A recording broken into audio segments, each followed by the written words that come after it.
Red Dead Redemption 1 and 2, although from the same franchise, they both depict very different versions of the Old West. RDR2 shows the twilight years where civilization was still extending its reach into the wilderness, where you can explore the lush green hills and sparse woodlands. The first game, on the other hand, along with its outdated graphics, having a look extremely unsettling, has none of that. Taking place in 1911, where the American dream is no more. The environment once filled with life had it all sucked out. Left in its place is something more close to being a liminal space. The world is even more unrecognizable, and the stranger missions you can find around the map make it feel even more uncanny. In this video, we will dive deeper into what makes this game so ominous and the Wild West so weird. In Red Dead Redemption side missions, it has you dealing with a cannibal, a man in love with a horse, the devil, and many more uniquely eerie personalities. Hearing just the characters in those side missions, you can sense a much darker tone not seen at all in the second game. One of the most sinister ones in my mind is Let No Man Put Asunder, a side mission starting with you finding an old woman next to the remains of a burned house near Coote's Chapel. My gentleman caller, you remind me of my Peter. Have you seen him? I don't think so. Where is that man? We'll be late for the ceremony. He must still be at the saloon in Armadillo, talking to the musicians. He's such a fine man. Must be making things right for me, as usual. Well, I gotta get going, ma'am. I'm sure your Peter will be just fine. Wait, I beg you. Would you possibly go fetch him for me? This was meant to be my perfect day. Please, sir. Something must have happened. I can't bear it.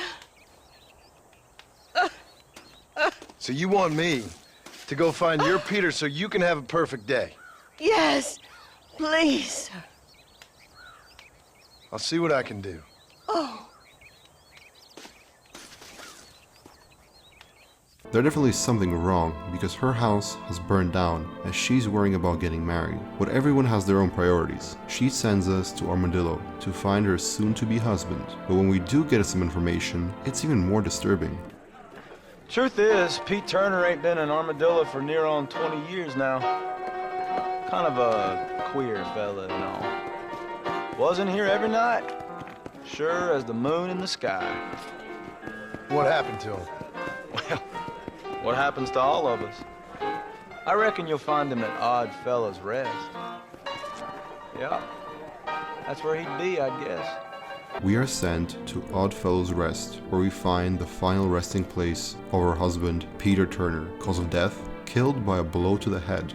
But if we do go back to try and tell the widow, she's nowhere to be found. Did she kill her own husband, and after not being able to live with the weight of her actions, forgot about it? Or is she something from the other side, coming back to haunt this deserted land? The environment is depressing and hostile. It is out to kill you unless you're in a town, and it doesn't hide it like in RDR2. It tells you it straight away from its lighting, containing no gorgeous green colors. It's just you and the desert all the time, and nobody else. So when you do find someone in a random encounter, you're thrown off, and most of the time you're right, cause they're either trying to rob, eat, or kill you. All these factors unite into creating a unique paranoia like no other, where you start to feel like a pair of eyes are following your every action across the desolate frontier. I'm sure you've heard of something called a liminal space. It was popularized with the Backrooms a few years ago and has taken over the internet. But before they existed, there was Red Dead Redemption's desert, feeling as if it exists between two realities. Towns that are barely populated, abandoned structures, or empty train stations out in the middle of nowhere all give off that uneasy feeling. You are caught between the rapidly expanding and modernizing America and the fading memory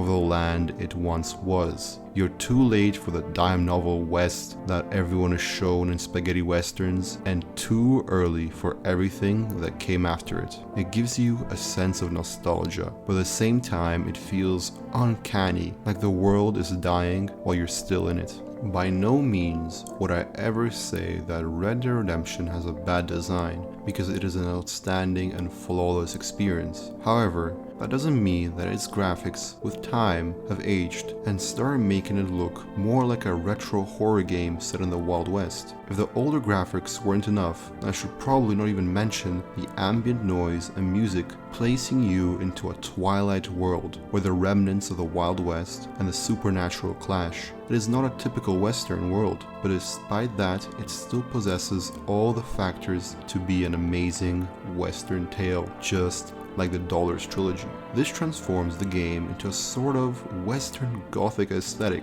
having nobody truly be innocent. Red Dead Redemption is the most unique Western media which just keeps getting better with time, and with the addition of Red Dead Redemption 2, it only enriched the story and made me love it more. I hope you'll enjoy this dive into the weird and uncanny of the Wild West as much as I did. Have a great rest of your day, and see y'all in the next video.